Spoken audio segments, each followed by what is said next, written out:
హల్లెలూయా. దేవుని పరిశుద్ధ నామానికి మహిమ ఘనత ప్రభావములు యుగయుగములు ఎల్లకాలం కలుగునుగాక.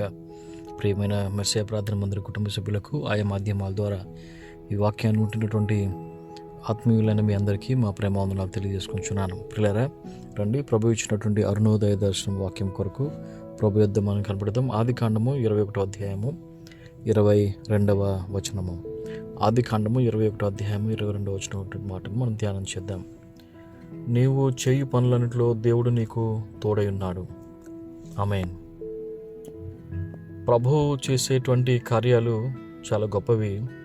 ప్రభు చేసేటువంటి కార్యాలు చాలా ఘనమైనవి. ఆయన కార్యాలు ఎంత గొప్పవంటే మనము గ్రహించడం, కానీ మన ప్రక్కన ఉన్నవారు మనం చూసి గ్రహిస్తుంటున్నారు. మనము చాలాసార్లు తెలుసుకోం, కానీ మన ప్రక్కన ఉన్నవారు తెలుసుకుంటారు.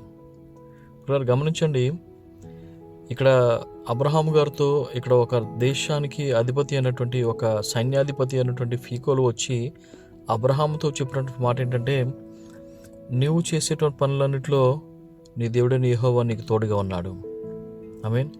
అది ఎంత ఎంత మంచి మాట అండి, నిజంగా ఎంత శ్రేష్టమైనటువంటి మాట అండి నిజంగా. ఇక్కడ మనం చేసేటువంటి పనులు ప్రభువు మనకు తోడుగా ఉంటే కొన్నిసార్లు మనం గ్రహించలేం, కొన్నిసార్లు మనం తెలుసుకోలేం, కొన్నిసార్లు మనము చూడలేము.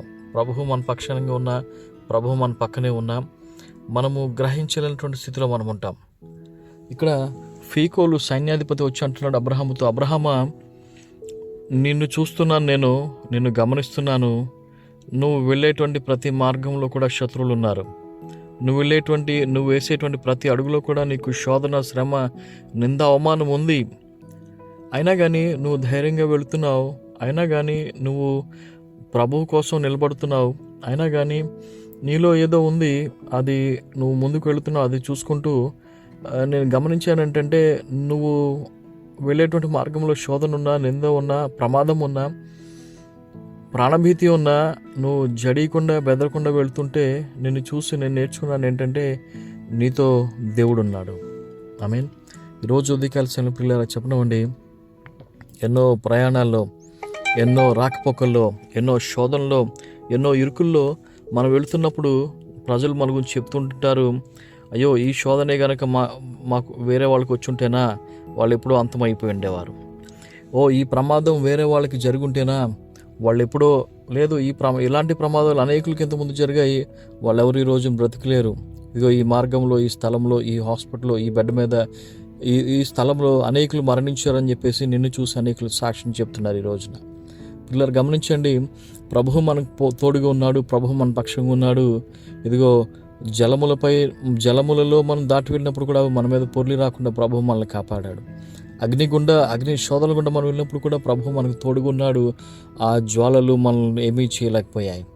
పిల్లల ప్రభువు మనకు తోడుగా లేకపోయినట్లయితే ఆ మేనేజరు, లేకుంటే ఆ ఫోర్మెన్, లేకుంటే ఆ సూపర్వైజరు మన మీద లేచినప్పుడు, మన అధికారి, మన యొక్క బాబా, లేకుంటే మనకు ఉన్నటువంటి మేడము మన మీద లేచినప్పుడు ఎప్పుడో మనం అయిపోయాల్సిన వాళ్ళము. ఎందుకంటే వారి యొక్క కోపము అంత గొప్పది, అంత అగ్ని వంటిది.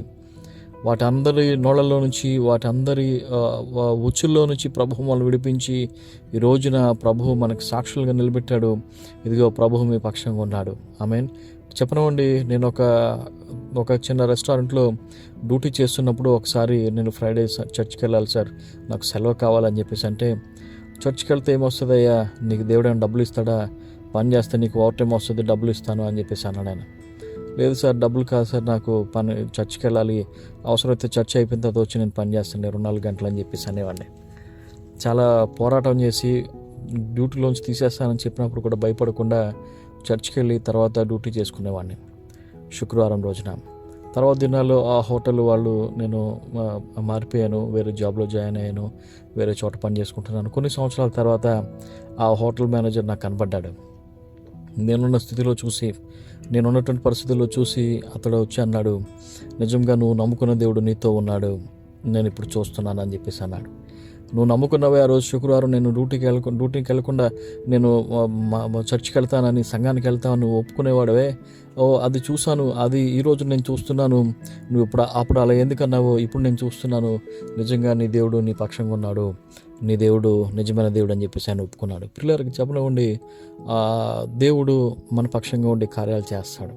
మనం ఎప్పుడైతే ఆయన పక్షంగా మనం నిలబడతామో, ఇదిగో ఒక్క పని మనం చేస్తే ప్రభు మన పక్షంగా 7 కార్యాలు ప్రభు మన పక్షంగా చేస్తాడు. ఒక్క పని ప్రభు కొరకు మనం చేస్తే ప్రభు మన పక్షంగా ఇదిగో 7 కార్యాలు మన పక్షంగా ప్రభు చేస్తాడు. ఒక్క దినము ప్రభు సందులో మనం గడిపితే 1000 దినాలు ప్రభు సందులో మనము శ్రేష్ఠులుగా, మనము ధన్యులుగా ఉంటాం. ఇలా గమనించండి, ప్రభు యొక్క లెక్క వేరు, ప్రభు యొక్క ఆలోచనలు వేరు, ప్రభు యొక్క చిత్తం వేరు, ప్రభు యొక్క ప్రణాళిక, ప్రభు యొక్క ఉద్దేశాలు అవి ఎంతో గొప్పవి ప్రియులారా. అవి మనకు అందవు. ఈ రోజున ఆ ప్రభువును మనం నమ్ముకున్నాం.